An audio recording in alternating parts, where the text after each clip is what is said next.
Assalamualaikum warahmatullahi wabarakatuh.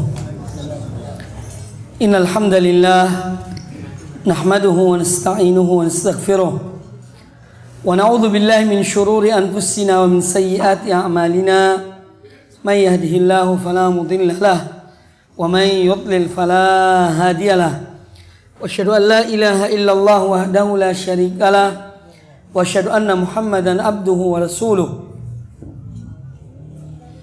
Amma ba'du fa inna asdaqal hadits kitabullah wa khairal hadi hadi Muhammadin sallallahu alaihi wa alihi wasallam wa syarrul umuri muhdatsatuha wa kullu muhdatsatin bid'ah wa kullu bid'atin dhalalah wa kullu dhalalatin finnar.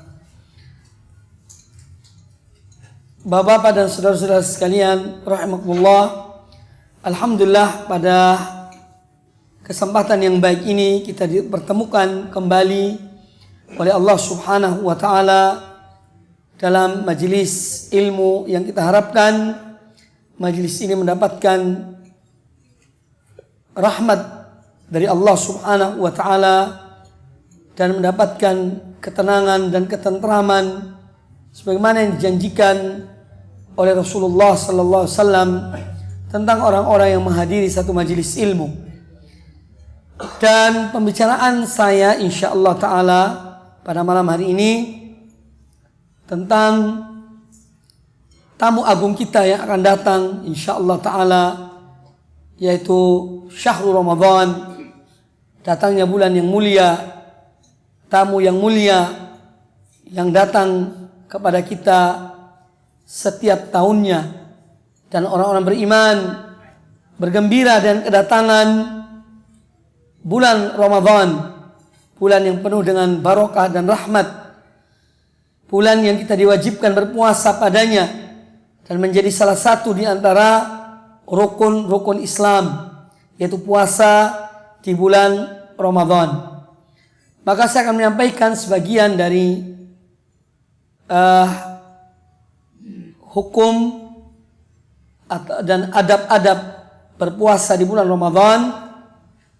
Dan insyaallah ta'ala setelah itu mungkin ada yang ingin bertanya berkaitan dengan puasa di bulan Ramadan, dan kita akan menjawab pertanyaan-pertanyaan yang insyaallah kalau memang kami sanggup dan mampu untuk menjawabnya.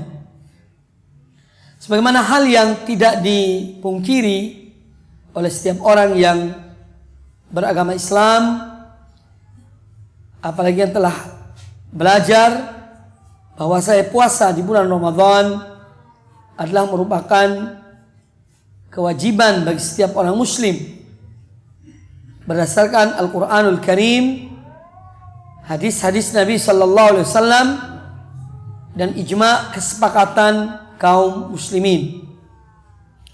Adapun dalil diwajibkannya berpuasa di bulan Ramadan adalah surat Al-Baqarah ayat 183 dan 185. Allah Subhanahu wa taala berfirman, ya ayyuhalladzina amanu, wahai orang-orang yang beriman, kutiba alaikumusiyam, diwajibkan atas kalian berpuasa, kama kutiba alal ladzina min qablikum la'allakum tattaqun, sebagaimana telah diwajibkan atas orang-orang sebelum kamu agar kamu bertakwa.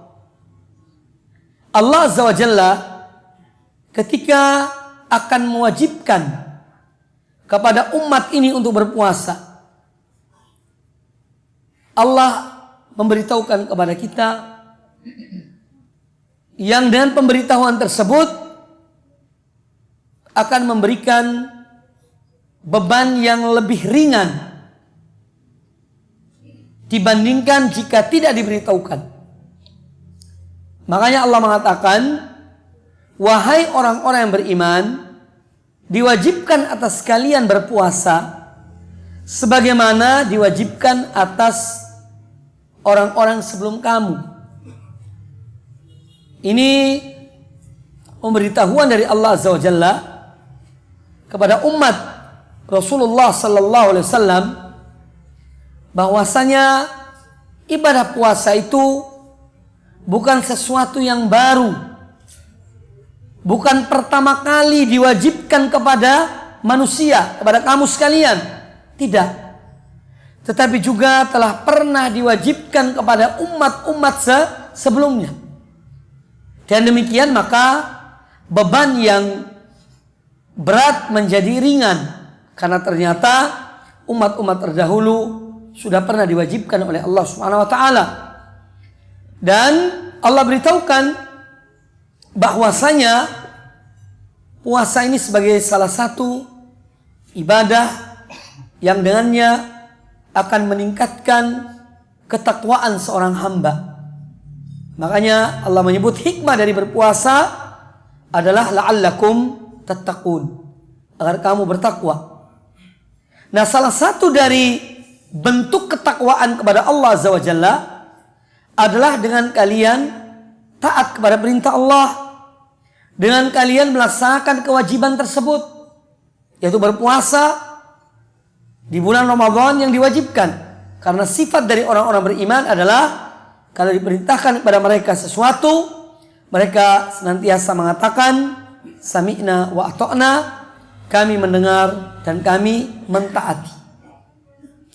Jadi melaksanakan ibadah puasa merupakan bagian dari ketakwaan kepada Allah dengan melaksanakan perintah Allah. Kemudian dari firman Allah Azza wa Jalla la'allakum tattaqun, agar kamu sekalian bertakwa, para ulama menyebutkan tentang hikmah puasa adalah untuk seorang menjaga, tidak hanya menjaga dirinya dari larangan-larangan, pembatal-pembatal puasa yang bersifat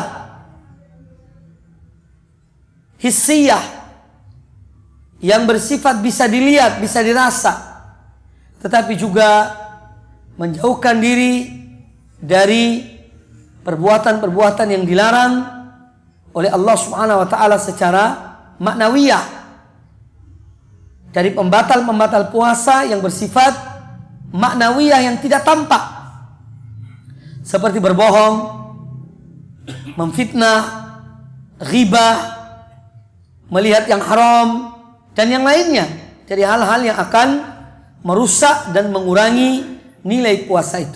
Maka seorang yang berpuasa tidak hanya dia menahan dirinya dari makan, minum, dan mengumpuli istrinya di siang hari bulan Ramadan, tetapi lebih dari itu adalah bagaimana seorang berpuasa pula lisannya dari ucapan yang batil, dari ucapan yang haram, puasa matanya dari melihat yang haram, puasa pendengarannya dari mendengarkan yang haram, dan puasa anggota-anggota badan lainnya dari melakukan hal-hal yang diharamkan oleh Allah Subhanahu wa ta'ala. Kemudian Allah Azza wa Jalla menyebutkan tentang hikmah dari diperintahkannya berpuasa adalah untuk mensyukuri nikmat Allah, yaitu yang termaktub pada ayat ke 185 dari surat Al-Baqarah. Syahrul Ramadan alladzi unzila fihi al-Qur'an hudan lin-nasi wa bayyinatin minal huda wal furqan faman syahida minkum asy-syahra falyasum. Bulan Ramadan yang padanya diturunkan permulaan Al-Qur'an sebagai petunjuk bagi manusia dan penjelasan-penjelasan bagi petunjuk tersebut, dan sebagai pembeda antara yang hak dan yang batil, maka dari itu barang siapa yang hadir di negerinya pada bulan tersebut hendaknya dia berpuasa. Maka di sini perintah falyasum, perintah dari Allah Subhanahu wa taala untuk berpuasa, sehingga puasa Ramadan menjadi wajib, yang pada permulaannya puasa ini bertahap ya dalam pensyariatannya. Tidak secara langsung diwajibkan, tetapi bertahap, yang pada akhirnya kemudian diwajibkan kepada kaum mukminin. Nah, ketika Allah Azza wa Jalla menyebutkan bahwa Al-Quranul Karim diturunkan di bulan Ramadan, dan Allah memilih bulan Ramadan sebagai bulan yang padanya diturunkan Al-Quranul Karim atau permulaan dari Al-Quranul Karim, ini merupakan hak Allah Subhanahu wa ta'ala. Manusia, bahkan para rasul, tidak terlibat dalam masalah ini. Karena Allah yakhluqu wa yakhtar. Allah dia yang menciptakan dan dia yang memilih. Allah memilih bumi dan menjadikan tempat atau negeri yang paling mulia adalah tanah suci Mekah. Ini adalah kehendak Allah. Allah yang memilihnya. Sehingga tidak bisa manusia memprotes. Kenapa tanah suci harus di Mekah? Kenapa tempat hijrahnya Rasulullah SAW harus di Madinah? Karena ini semua merupakan hak Allah Azza wa Jalla yang manusia tidak ikut campur tangan di dalamnya. Sebagaimana Allah memilih saat-saat, waktu-waktu yang mulia bagi hamba-hambanya, waktu yang mulia bagi beribadah, ini pun hak Allah Azza wa Jalla. Allah memilih hamba-hambanya, siapa yang menjadi Rasul, siapa yang menjadi Nabi, siapa yang menjadi wali-wali Allah. Ini semua dengan pilihan Allah Azza wa Jalla. Dan dia yang menciptakan dan dia yang memilih. Demikian pula Allah memilih bulan Ramadan sebagai bulan diturunkannya Al-Quranul Karim dan bulan diwajibkannya berpuasa bagi orang-orang beriman. Karena Allah menurunkan Al-Quranul Karim atau permulaan dari Al-Quranul Karim yang merupakan petunjuk bagi manusia pada bulan Ramadan, maka Allah mewajibkan bagi orang-orang beriman untuk berpuasa. Berpuasa di bulan tersebut, di bulan Ramadan. Karena salah satu hikmah atau salah satu kewajiban orang-orang beriman terhadap nikmat Allah adalah mensyukuri nikmat tersebut. Jadi orang mukmin kalau mendapat nikmat mereka bersyukur. Sehingga Allah menambah nikmat itu.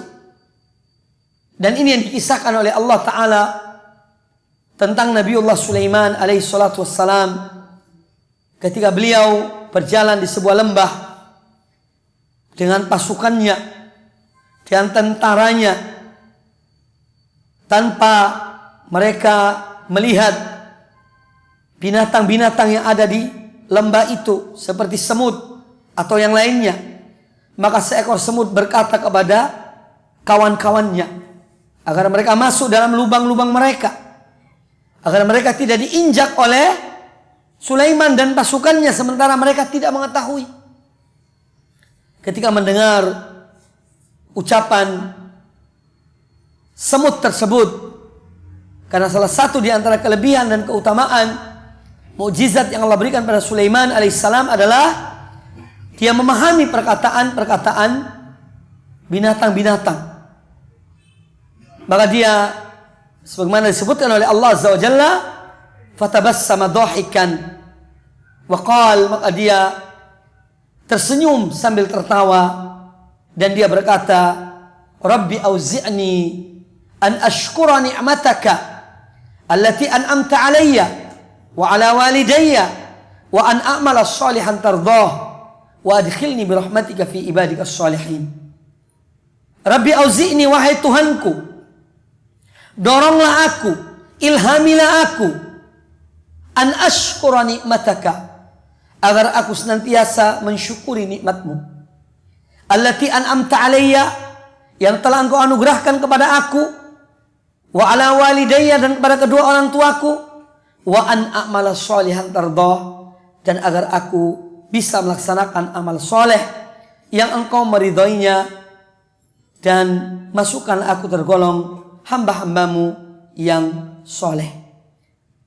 Maka Nabi Sulaiman alaihissalatu wassalam dan para rasul yang lainnya, dalam contoh yang saya berikan, Nabi Sulaiman bersyukur pada Allah Azza wa Jalla karena nikmat yang Allah berikan kepadanya. Nikmat diberikan kekuasaan, menjadi raja yang Allah berikan kekuasaan tidak pernah Allah berikan kepada seorang raja sebelum beliau dan sesudahnya, seperti apa yang Allah berikan kepada Nabi Sulaiman, yang mana dia menguasai, sampai angin pun dikuasai oleh Sulaiman, para jin dan syaitan dikuasai oleh Sulaiman, dan seterusnya. Termasuk penguasaan bahasa dari binatang-binatang itu. Maka ini nikmat yang Allah berikan yang sangat besar. Oleh karena itu Nabi Sulaiman berdoa pada Allah Azza wa Jalla agar beliau diberikan kekuatan, diberikan hidayah untuk bisa dan mampu mensyukuri nikmat Allah Ta'ala dengan melakukan amal soleh dan amal kebaikan. Nah demikian pula kaum mukminin, kaum muslimin yang Allah berikan kepada mereka Al-Quranul Karim yang diturunkan di bulan Ramadan, maka sebagai wujud kesyukuran mereka kepada Allah Azza wa Jalla, maka mereka berpuasa, dan Allah wajibkan mereka berpuasa di bulan Ramadan untuk mensyukuri nikmat hidayah yang Allah berikan dengan diturunkannya Al-Quranul Karim. Ini diantara hikmah kenapa kita diwajibkan berpuasa di bulan Ramadan adalah untuk mensyukuri nikmat Allah, karena pada bulan itu Allah menurunkan nikmat yang terbesar bagi manusia, yaitu Al-Quranul Karim sebagai pedoman hidup mereka. Bapak-bapak dan ibu sekalian rahimakumullah, kaum muslimin dan kaum muslimat rahimakumullah. Adapun hadis Nabi sallallahu alaihi wasallam tentang berpuasa dan keutamaan berpuasa, di antaranya adalah hadis yang dikeluarkan oleh Imam Al-Bukhari dan Imam Muslim dalam sahih mereka. Nabi sallallahu alaihi wasallam bersabda, qala Allah azza wa jalla, Allah azza wa jalla berfirman, kullu amal ibni Adam lahu illa siyam. Setiap amal, perbuatan, amal soleh Bani Adam itu adalah miliknya. Ada ukurannya, yakni ada batasan pahalanya, kecuali puasa. Fa innahu li wa ana ajzi bihi. Sesungguhnya puasa itu adalah milikku, maka aku yang memberikan dan aku yang memberikan balasan terhadap orang yang berpuasa. Karena orang yang berpuasa, dia benar-benar puasa karena Allah. Dia menahan makan dan minum, yang mana pada hakikatnya makan dan minum adalah dihalalkan, dibolehkan. Mengumpuli istri di siang hari bulan Ramadan, di siang hari dibolehkan. Tapi ketika berpuasa dilarang. Kita disuruh dan diperintahkan untuk menahan diri kita, untuk melatih kesabaran, mengekang hawa nafsu. Di saat nafsu berkobar, di saat perut keroncongan minta makanan, tenggorokan kehausan minta minuman, tapi disuruh untuk menahan diri. Ya. Dan seorang hamba yang beriman, dia ikhlas pada Allah Azza wa Jalla karena ingin mendapatkan ridho Allah, maka dia menjalani puasa, menahan dirinya, hawa nafsunya karena Allah Subhanahu wa taala. Oleh karena itu Allah mengatakan, fa innahu li wa ana ajzi bihi. Puasa itu adalah milikku karena seorang hamba betul-betul melakukannya karena Allah. Ini tentu kita berbicara tentang hamba-hamba Allah yang mereka melakukan ibadah puasa dengan penuh keikhlasan dan penuh keimanan pada Allah Azza wa Jalla. Ini yang disebut oleh Allah Ta'ala, wa ana ajzi bihi, aku yang akan memberikan kepada mereka. Maka balasan bagi orang berpuasa tidak ada batasannya. Kalau ada suatu amal kebaikan dibalas dengan dua, seperti seorang yang datang ke masjid, melangkah ke masjid, setiap langkah mengangkat satu derajat baginya dan menghapus satu dosa baginya, atau menambah pahala satu langkah padanya dengan satu kebaikan. Demikian pula ada pahala yang atau satu amal yang pahalanya dengan 10 kebaikan yang Allah berikan. Wal hasanatu bi asyri amsalihha. Satu kebaikan dibalas dengan 10 sampai pada 700. Maka puasa tidak ada batasnya. Hanya Allah yang mengetahui banyak sedikitnya pahala yang Allah berikan, yang Allah janjikan pada seorang yang berpuasa, tergantung dari sejauh mana keikhlasannya kepada Allah Ta'ala dalam berpuasa, kesabarannya dalam dia menahan hawa nafsunya, dan bagaimana dia mengikuti tuntunan Rasulullah SAW, bagaimana dia mengisi puasanya dengan amal-amal kebaikan dan amal soleh. Ini semua dikembalikan kepada Allah Subhanahu Wa Ta'ala. Allah yang menilainya, maka Allah yang memberikan pahala kepadanya. Sebaliknya tidak sedikit di antara orang berpuasa yang dia tidak mendapatkan sesuatu dari puasanya kecuali lapar dan dahaga. Mengapa demikian? Karena puasanya tidak bernilai. Ya, dia hanya berpuasa secara lahir, tidak makan, tidak minum, tidak mengumpuli istrinya di siang hari bulan Ramadan. Tapi secara maknawiyah, pada hakikatnya dia tidak berpuasa. Hatinya kotor, niatnya jelek, niatnya ria, hatinya hasud, dengki, ya, mulutnya tidak dijaga dari ghibah, dari memfitnah, mengadu domba, dari berbicara kalimat-kalimat yang jorok dan seterusnya, sehingga nilai puasanya tidak ada artinya. Sebagaimana disabdakan oleh Nabi sallallahu alaihi wasallam dalam hadis yang sahih, rubba shaimin la yajidu min siyamihi illa al-ju' wal-atsh. Banyak orang berpuasa, tapi dia tidak mendapatkan dari puasanya kecuali lapar dan dahaga. Na'udzubillahi min dzalik. Ya, jadi sebagaimana pahala puasa itu kalau betul-betul dilakukan akan sangat besar di sisi Allah Ta'ala, tetapi bisa juga dia tidak ada artinya dan bahkan bisa jadi menambah dosa seseorang karena dia bermaksiat di saat dia berpuasa. Nah, ini kembali kepada masing-masing. Oleh karena itu di sini pentingnya kita betul-betul niat yang ikhlas dalam berpuasa, menjaga diri dalam berpuasa. Kemudian kata Nabi alaihi salatu wassalam, was-saumu junnatun. Puasa adalah perisai. Ya. Ini sabda Nabi alaihi salatu wassalam. Dan puasa adalah perisai, menunjukkan keutamaan orang berpuasa. Perisai menahan dirinya dari maksiat pada Allah Azza wa Jalla, menundukkan pandangannya, mengekang hawa nafsunya. Maka di dunia puasa sebagai perisai yang mencegah seorang dari bermaksiat pada Allah Ta'ala. Sedangkan di akhirat puasa adalah sebagai perisai yang menghalanginya dari azab Allah. Dari azab Allah Subhanahu wa Ta'ala. Kemudian kata Nabi alaihissalatu wassalam, فَإِذَا كَانَ يَوْمُ صَوْمِ أَحَدِكُمْ, maka apabila salah seorang di antara kalian berada pada hari ketika dia berpuasa, فَلَا يَرْفُثْ wala yaskhab, maka janganlah dia mengucapkan kalimat-kalimat yang kotor, perbuatan-perbuatan yang jorok. Fala yarfuth, ucapan-ucapan yang tidak sepatutnya. Wala yaskhab, dan janganlah dia berteriak. Berteriak yang tidak ada gunanya, yang akan menghabiskan tenaganya, yang akan mengganggu orang yang berpuasa, orang yang membaca Al-Quran, orang yang berzikir. Ini juga termasuk adab di antara adab-adab berpuasa.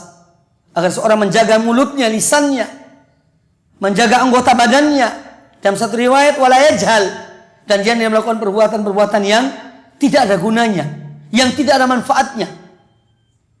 Itu termasuk bagian dari adab berpuasa. Maka kasihan kalau ada orang berpuasa itu dihabiskan waktunya dengan game. Biar tidak terasa lapar, ya, main game sampai maghrib. Subhanallah, rugi. Ya. Padahal bulan puasa adalah bulan Al-Quran, bulan Ramadan, bulan diturunkannya Al-Quranul Karim. Dan Jibril ketika Rasulullah SAW masih hidup, setiap tahun di bulan Ramadan beliau turun untuk mengulangi Al-Quranul Karim bersama Nabi SAW. Ya. Maka itu manfaatkan. Dan melakukan amal-amal ibadah, amal-amal yang baik, yang positif, yang manfaatnya kembali pada diri kita, keluarga kita, agama kita.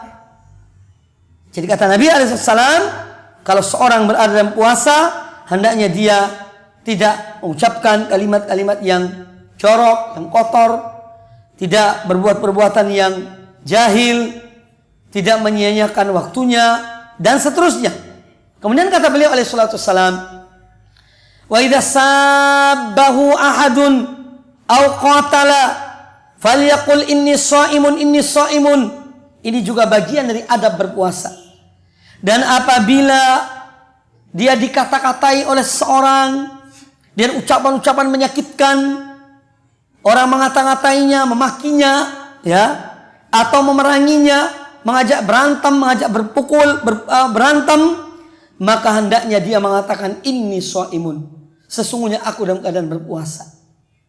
Artinya sesungguhnya aku mampu untuk berbuat seperti apa yang kamu lakukan pada aku. Kamu mengata-ngatai aku bisa mengata-ngataimu. Kamu memukul aku bisa memukulmu. Tapi yang menghalangi adalah karena aku dalam keadaan berpuasa. Itu yang menghalanginya. Dan seorang tidak boleh dia itu menganggap bahwa kalau dia mengatakan ini so'imun, sungguhnya aku sedang berpuasa, ini adalah dan tidak enak, aku dianggap ria. Tidak, karena ini perintah Nabi SAW. Ya, kadang-kadang kita kan begitu. Kalau ada orang ngajak ini mau bilang aku lagi puasa, tidak enak, nanti dibilang aku ini ria. Padahal keliru, ya. Justru Nabi SAW memerintahkan, ya, apabila salah seorang di antara kalian yang berpuasa dikata-katai oleh seseorang, diajak berhantam oleh seseorang, bertengkar dan seterusnya, maka katakanlah aku sedang berpuasa.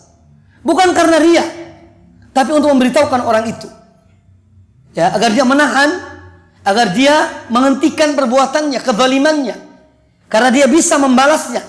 Hanya yang mencegahnya adalah kondisinya dalam keadaan berpuasa, yang diperintahkan untuk menahan diri dari mendolimi orang lain, dari menganiaya orang lain, dari mengucapkan kalimat-kalimat yang kotor. Itu yang mencegah dia. Jadi ini shaimun, ini shaimun. Kemudian kata Nabi alaihi salatu wassalam, wala khalufu famis shaimi atyabu indallahi yaumal qiyamah min rihil misk. Ini juga menunjukkan keutamaan. Di antara keutamaan berpuasa, bahwa orang yang berpuasa itu bau mulutnya adalah di sisi Allah pada hari kiamat kelak lebih harum daripada baunya minyak kasturi, misk. Dan hadis ini menunjukkan hakikat segala sesuatu yang akan tampak di hari kiamat kelak.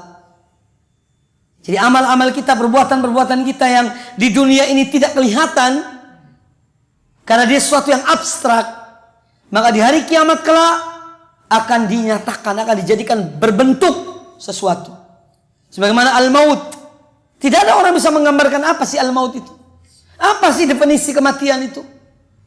Dan apa hakikat kematian itu? Tidak ada orang yang bisa menyatakannya dengan memberikan kepuasan atau pemahaman yang puas dalam masalah kematian itu. Tetapi di akhirat kelak Allah akan menciptakan kematian dalam bentuk seekor kambing yang besar. Kemudian ketika penduduk surga sudah masuk surga, penduduk neraka telah masuk neraka, dan mereka sudah akan dikekalkan oleh Allah Ta'ala dalam tempatnya masing-masing sesuai dengan amalnya masing-masing, maka didatangkanlah binatang itu. Kemudian dikatakan bahwa dia adalah sebagai al-maut. Lalu al-maut dalam bentuk binatang itu disembelih di antara neraka dan surga. Setelah al-maut disembelih dan dia telah mati, maka para malaikat mengatakan kepada penduduk surga, khuludun wala maut, kekallah kalian dan tidak akan ada lagi kematian. Demikian pula kepada ahlun nar, khuludun wala maut, kekallah dan tidak ada lagi kematian. Padahal kematian itu hal yang abstrak yang kita tidak tahu bagaimana bentuknya, tapi di hari kiamat akan dijadikan oleh Allah Ta'ala dalam bentuk sesuatu. Demikian pula bau mulutnya seorang berpuasa ketika di dunia, yang tidak ada seorang pun yang senang dengan bau mulut yang tidak enak. Tapi di akhirat kala akan dijadikan sesuatu yang hakikatnya adalah lebih harum dari al-misk. Nah, ini keutamaan di antara keutamaan berpuasa. Kemudian kata Nabi alaihi salatu wassalam, walis-shaimi farhatan. Orang yang berpuasa memiliki dua kegembiraan. Yang pertama, fariha idza aftara fariha wa idza laqiya rabbahu fariha bisaumihi. Apabila dia berbuka puasa, dia bergembira dengan datangnya saat berbuka, dan apabila dia bertemu dengan Tuhannya, maka dia akan bergembira dengan balasan pahala dari puasa yang Allah berikan kepadanya. Maka hadis ini adalah hadis yang agung yang menggambarkan kepada kita tentang sejumlah keutamaan dari ibadah puasa. Ya, maka dari itu hendaknya seorang berupaya untuk dia melaksanakan ibadah puasa di bulan Ramadan dan sebaik-baiknya dia niat yang ikhlas karena Allah Azza wa Jalla dan mempelajari hukum-hukumnya, karena ini penting. Kita ini jangan hanya ikut-ikutan. Datang bulan Ramadan karena orang-orang di rumah kita berpuasa, kita ikut berpuasa, tapi hakikatnya, maknanya, hikmahnya, tata caranya kita tidak tahu. Di sini pentingnya belajar. Maka kewajiban seorang mukmin, ya, pada setiap ibadah yang akan dilakukannya, hendaknya dia memiliki ilmu, mempelajarinya.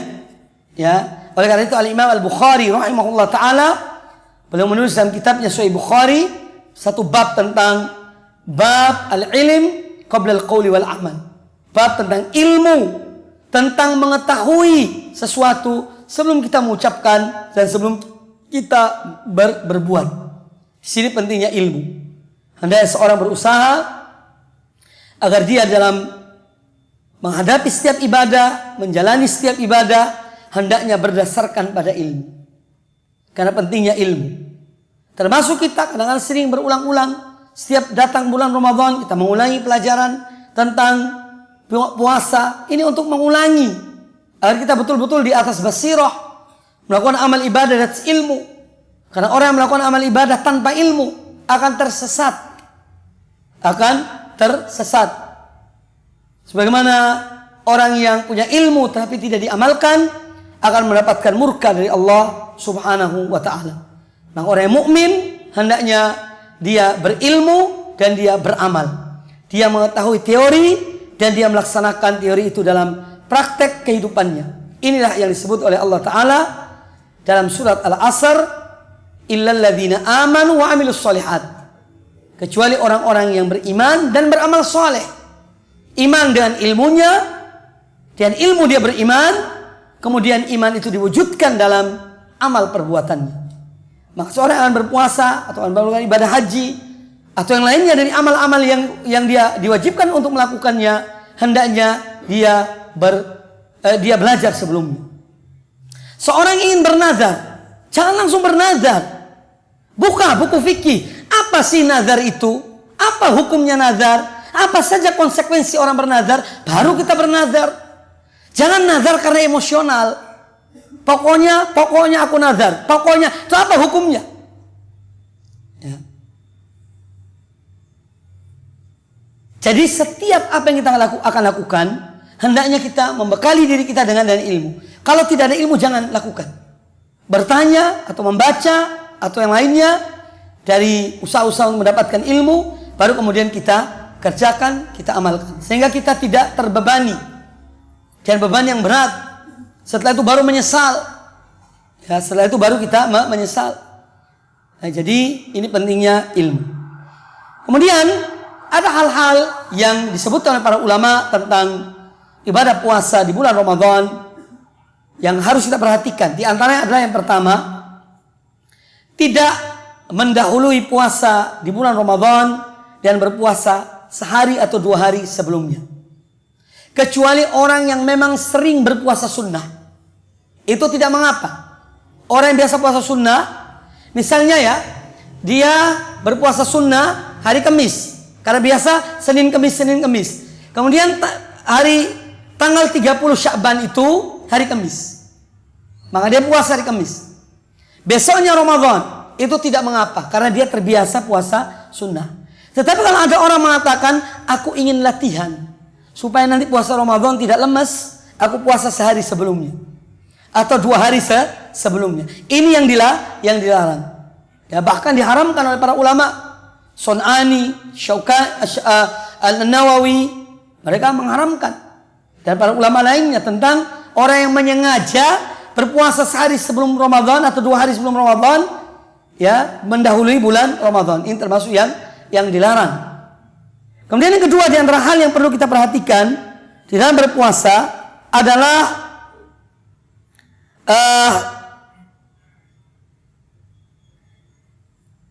Di antara kebiasaan yang dilakukan oleh kaum muslimin atau sebagian kaum muslimin yaitu ziarah kubur sebelum Ramadan.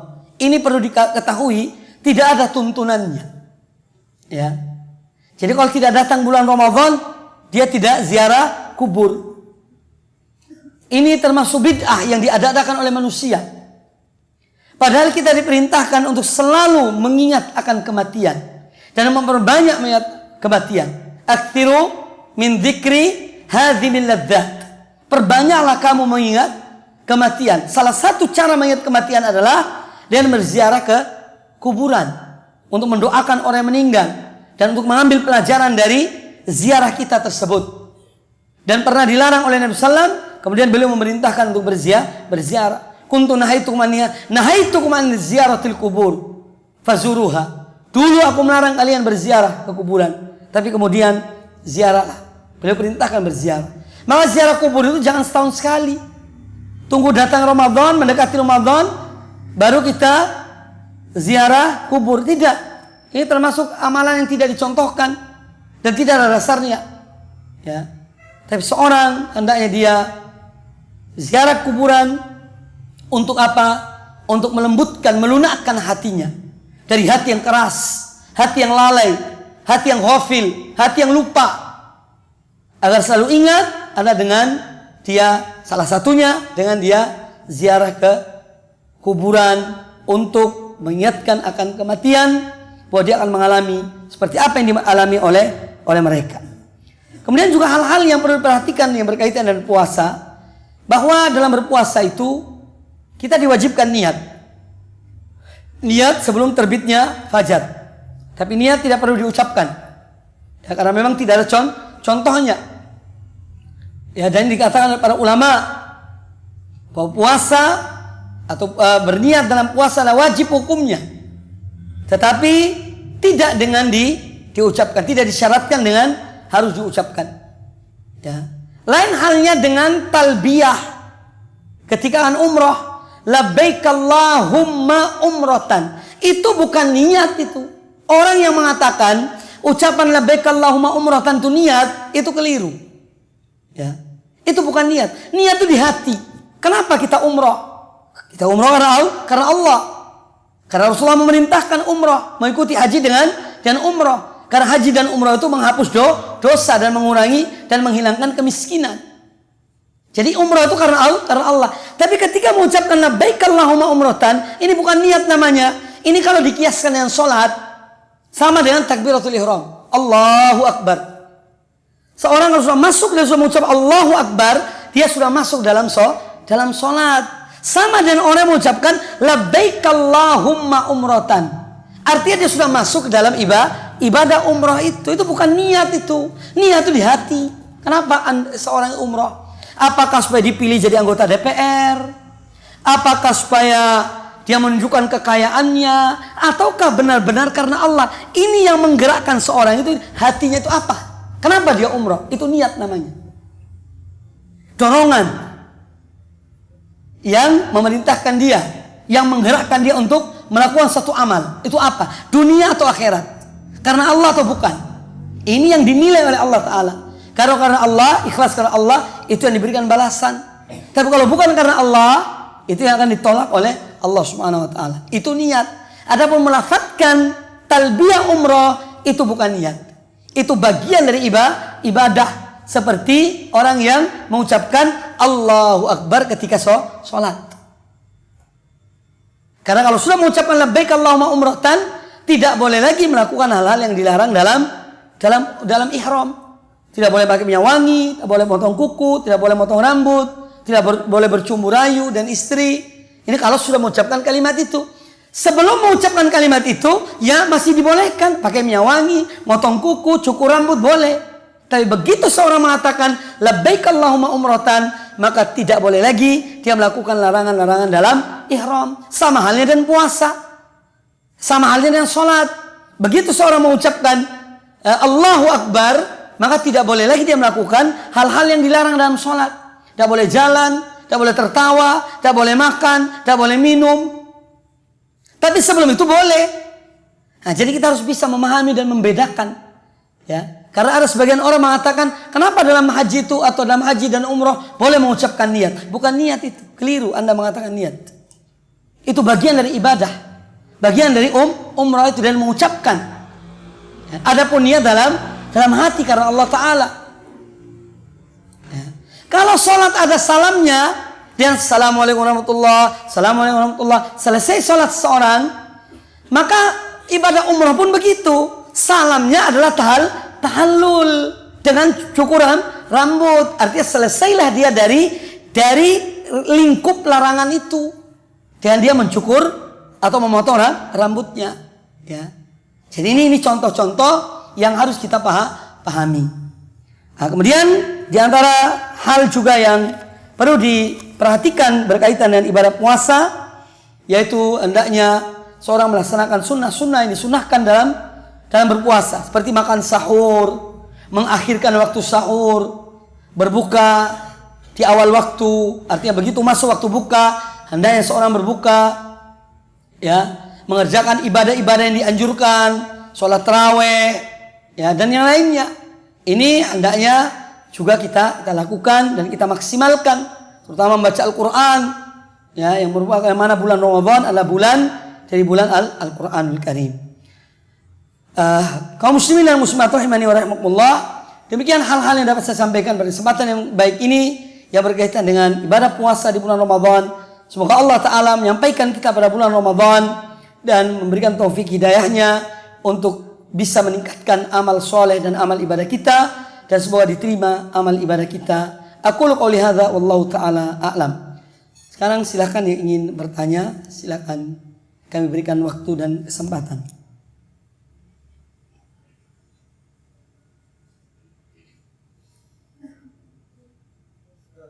Ya. Di salah satu masjid itu sholat tarawihnya 2 kali, Ustaz. Ada Isya sama jam 2. Dan seumpama ada Isya itu anak ikut, nanti jam 2 ikut lagi. Itu kaitannya sama hadis yang Nabi sholat malam itu tidak lebih dari 11 rakaat di dalam Ramadan dan di luar Ramadan. Itu bagaimana? Apa sebaiknya ikut sekali aja atau bagaimana? Yang mohon maaf, yang kedua tentang intikaf untuk wanita, ini pesanan dari Zaujahana yang kita ditanyakan itu. Baik, tentang jumlah rakaat sholat tarawih, ya, atau sholat di malam hari, itu adalah masalah khilafiyah di antara ulama sampai hari ini dan sampai akan datang. Artinya masing-masing dengan dasar-dasar mereka. Kalau kita berpegang pada satu pendapat, tapi kita tidak bisa untuk mencegah orang lain dari mengulang pada pendapat yang lainnya. Kalau kita memilih bilangan 11, ya, sebagai bilangan yang dipilih oleh Nabi SAW, tapi kita tidak bisa mencegah orang lain untuk memilih bilangan yang lebih dari itu, seperti 20 sampai dengan witir dan 23 rakaat. Ya, tapi intinya kalau seorang dia misalnya mengikuti, ya, dua-duanya, intinya bahwa witir itu hanya 1 kali saja. Itu intinya begitu. Kalau Anda mengikuti yang pertama, ya tidak usah ikut witir. Kalau mau ikut dua-duanya, pada pertama ikut, nanti kedua ikut, ya yang pertama ini jangan Anda witir. Nanti witirnya di akhir. Tapi kalau sudah ikut witirnya, nanti di akhir jangan witir. Jadi intinya 1 sholat witir. Ya, tidak ada 2 kali sholat witir dalam satu malam. Jelas ya? Ada masalah khilafiyah. Ulama-ulama yang mengatakan 11, yang mereka berpegang pada hadis Aisyah, bahwa Nabi SAW tidak menambah sholatnya di bulan Ramadan atau di luar Ramadan melebihi 11 rakaat. Beliau sholat 4 rakaat, jangan ditanya panjang dan bagusnya. Beliau sholat 4 rakaat, jangan ditanya panjang dan bagusnya. Kemudian beliau sholat 3 rakaat. Ini yang dipegang oleh mereka. Ulama-ulama yang mengatakan boleh lebih dari 11, mereka berpegang pada hadis yang lebih umum, bahwa sholatul lail mathna. Sholat di malam hari itu 2-2. Ini Nabi SAW tidak memberikan batasan. Intinya beliau menyebutkan 2-2. Ya, ini dalil mereka. Dan masalah khilafiyah tidak perlu kita ributkan. Kalau kita pegang pada satu qaul, satu pendapat, silahkan. Tapi kita tidak bisa mencegah yang lainnya. Hanya saja kalau mengambil rakaat yang banyak, hendaknya sholatnya pun harus benar. Karena sebagian kaum muslimin dalam sholat witir, dalam sholat tarawih mereka yang jumlahnya 23 misalnya, itu ada yang seperti yang begitu cepat sehingga tidak ada tumak ninahnya, ya.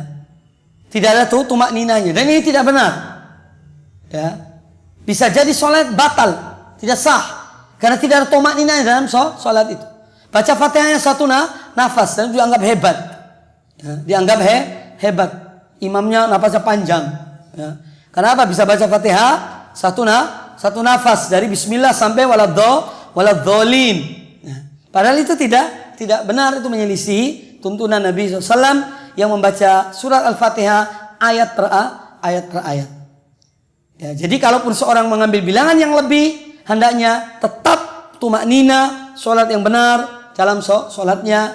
Jangan sampai sholat mengikuti yang cepat, ya, ibarat berlomba-lomba.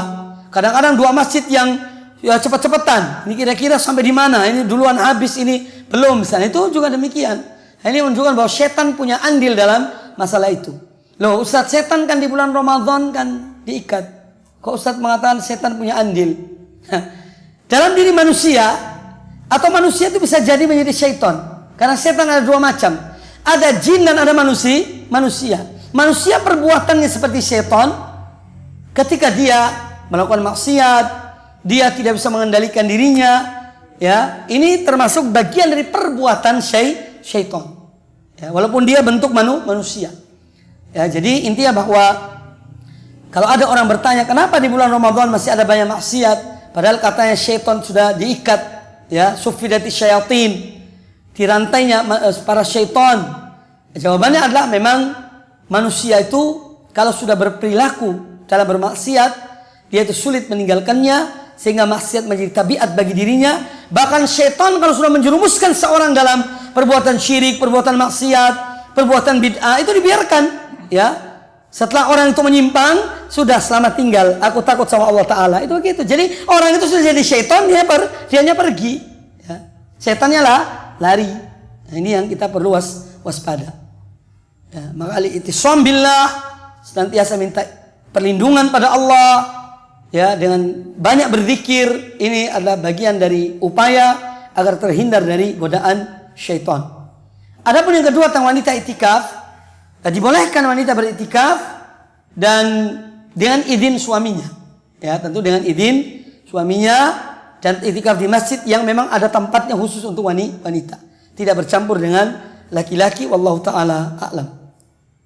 Dan tempatnya itikaf itu wallahu a'lam, walaupun ada khilaf di antara ulama, kami cenderung pada pendapat jumhur ulama, itikaf itu pada masjid-masjid yang ada sholat Jumatnya, masjid-masjid yang ada sholat Jumatnya. Adapun yang tidak ada sholat Jumatnya itu tidak dianjurkan itikaf di masjid-masjid tersebut atau musola-musola tersebut. Tapi itikaf di masjid yang ada sholat Jumatnya. Wallahu a'lam. Yang lain silakan.